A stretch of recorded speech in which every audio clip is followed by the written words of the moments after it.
In this WrestleTalk news, WWE pull Roman Reigns from SmackDown, AEW draws its lowest rating for a show ever, though there is a massive caveat there, Ollie Davis's review of Monday Night Raw, and more. Subscribe and enable notifications to Always On for daily wrestling news videos. Support WrestleTalk! Hi, Sully!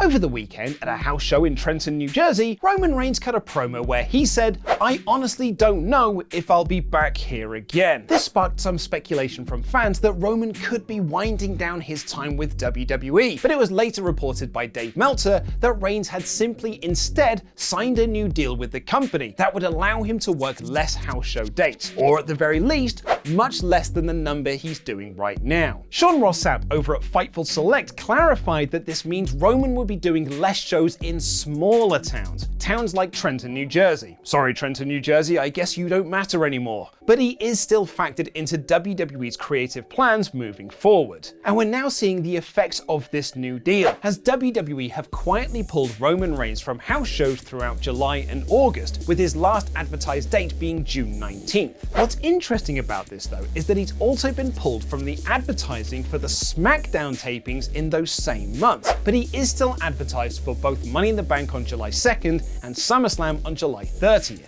He's then advertised for SmackDown tapings on September 9th onwards. So why would Roman Reigns, current unified WWE Universal Champion, need to take 2 months off? The current speculation is Hollywood. Sean Ross Sapp noted on his Fightful Backstage Report podcast that WWE expected him to get offers from Hollywood and stuff like that, especially after Hobbs and Shaw came out. And Nick Khan has said in interviews and on investor calls that they would like to see Reigns become their next crossover star like John Cena and The Rock before him. Roman Reigns to the MCU confirmed. As always, plans are subject to change, and there's every chance he will be on those SmackDowns. However, if he isn't, it will be interesting to see how this affects the show's ratings. Speaking of ratings, an AEW had a bit of a shocker over the weekend as Rampage drew its lowest rating ever of just 292,000 viewers. But it's not really doom and gloom, as this episode of Rampage aired at the very unusual time slot of 5:30 p.m. Eastern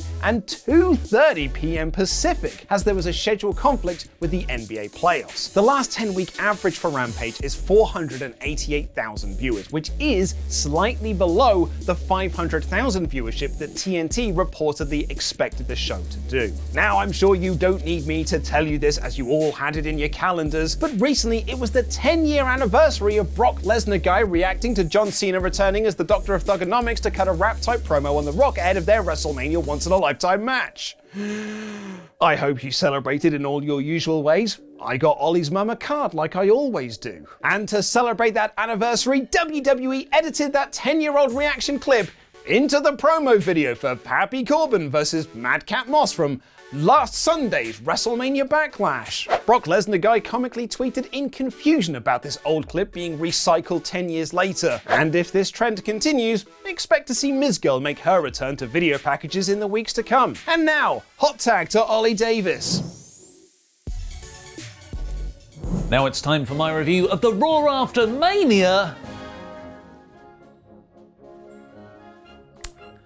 Backlash in about 5 minutes. Fresh off the WrestleMania Backlash momentum of losing, Randy Orton, maybe the most over guy in the whole company, cut a promo to open the episode calling out the Usos to unify the Raw and SmackDown tag team titles, which will definitely actually happen. I can't think of any other recent similar promises that didn't pay off. Randy is going to SmackDown this Friday to issue the challenge in person. This brought out the Street Profits for not just a tag title match right now, but also that smoke. I still don't know what it means, but I can't deny it's intimidating. To which Riddle responded, "You want the smoke? Or let me just say Arcade Bro 420 just smoked your asses." Crash Bang Wallop, what a catchphrase. It's about the marijuana.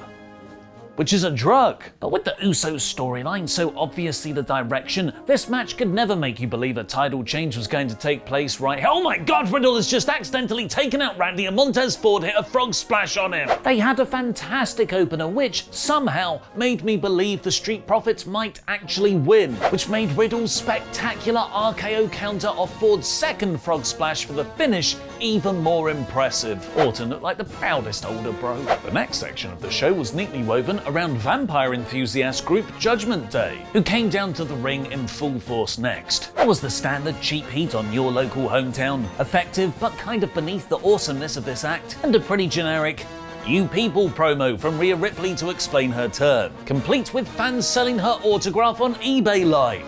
Yes, that's a full house on my WWE heel turn bingo card. Cliches aside, this promo did contain substance. The crowd actually standing up when Priest told them to. His voice is legit scary. Edge explaining he told Ripley to turn on Liv Morgan, breaking up your favourite 4-week-old tag team, and that this isn't a faction, it's a movement, and he's not done recruiting. Come on, Purple Champer. This brought out Liv Morgan, smiling and high-fiving fans, to quickly transition into Mean Liv for her serious blood feud climax. Her and Ripley had a decent match, but the whole feud was rather quickly blown off by having Morgan tap in a standing cloverleaf. If these two continue to feud over the next month, which I reckon they will, do not book the finish first. Judgment Day beat up Morgan in the post-match, but don't worry, here's Finn Balor and AJ Styles to do their full entrances separately and then just pose on the ramp.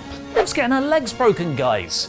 Way to babyface. This turned into Priest versus Balor, which ended pretty quickly when Judgment Day caused the DQ and beat up both the former Bullet Club leaders. They did a great job of booking Ripley throughout here, making her actually look like the most physically intimidating member of the group.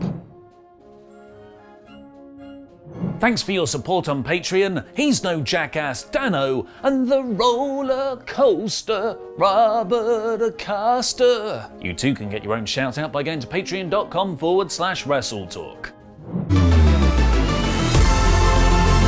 What do you do when your big Nigerian giant can't actually wrestle? Get Cedric Alexander down there to take all Bobby Lashley's offense for him. Lashley crashed MVP in a Moss's VIP segment, beat up Alexander, and set up a steel cage rubber match between him and Amos for next week. The steel cage isn't made of rubber, it's just they've both got one win apiece. Why is it called a rubber match? Rubber is British slang for a condom. Adam Pearce revealed the review is complete. Sonya Deville is no longer a WWE official, but she is still a superstar who will have to face a returning Alexa Bliss right now. Classic Raw after Mania surprise return. Backlash. Lily Dole aside, Bliss has interestingly dropped every other part of her Fiend gimmick, coming out to her old music, wearing her old gear, and hitting a twisted Bliss to win pretty much instantly. Considering her last return, expect to not see her again for 3 months. Kevin Owens came out dressed as his older brother, Ken Owens next. In his latest attempt to expose Ezekiel's identity fraud, Ezekiel no-sold it, so KO now for Academy beat him down. Veer squashed his biggest opponent yet in Frank Low Man, and also making this feel like for Raw after Mania, WWE debuted a new part of the set, an elevated platform on the stage for superstar interviews. Screw you, weird backstage wrestling ring area, you're a lockdown thing. Theory was interviewed there by a slightly squatting Kevin Patrick, his thighs must be so powerful, about his US title defense against Cody Rhodes, while Cody told Patrick later on that he totally considers his chapter with Seth Rollins closed. God damn it, it was staring me right in the face. But I'm an idiot, so I didn't pick up on that very obvious piece of crappy WWE foreshadowing, and I actually got into the idea of Cody versus Theory having an actual finish. It was Cody's first title shot since returning to WWE. He got all the pyro. They set up Chekhov's announcer's table. They wrestled the really good kind of match Cody excels at, competitively getting over younger talent. I was so into this having an actual finish, and then Rollins goddamn attacked Cody for a crappy DQ.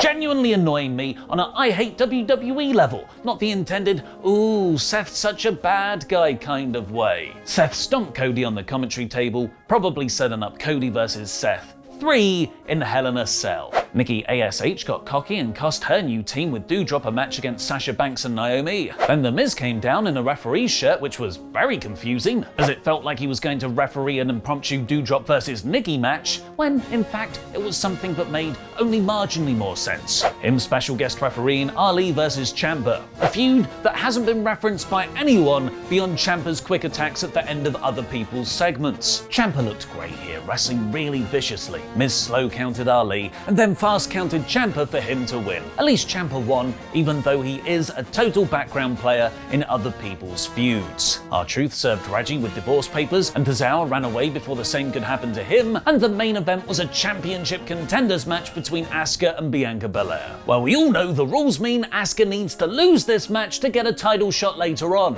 Lucky then that Becky caused her DQ defeat when Lynch, dressed as a Cylon from OG Battlestar Galactica, attacked Belair. This was the third lame DQ finish on the show and a very weak closing angle. I imagine we're getting a three-way feud between them all for Bianca's title. What did you think of Raw? Let me know in the comments. What a great 2-hour show with the opening tag match, Judgment Day segments, Bliss's return, and everything up to the finish of Cody versus Theory. The final hour was Raw at its DQ finish booking worst. This was on track to be one of the best episodes of the year, but it's ended up at 67%. There are three things that people know about what I love about professional wrestling. I love wrestlers using a bunch of masked goons to do their bidding. I love when wrestling is secondary to Oscar bait tearjerker shenanigans. And Adam Blompier bloody loves a tournament. I love tournaments so much. They're the perfect foundation for telling wrestling stories. Tournaments are the best. But it got us thinking, just which tournaments are the very best? I'm Adam hailing from Parts of Unknown. Here are 10 greatest tournaments in pro wrestling.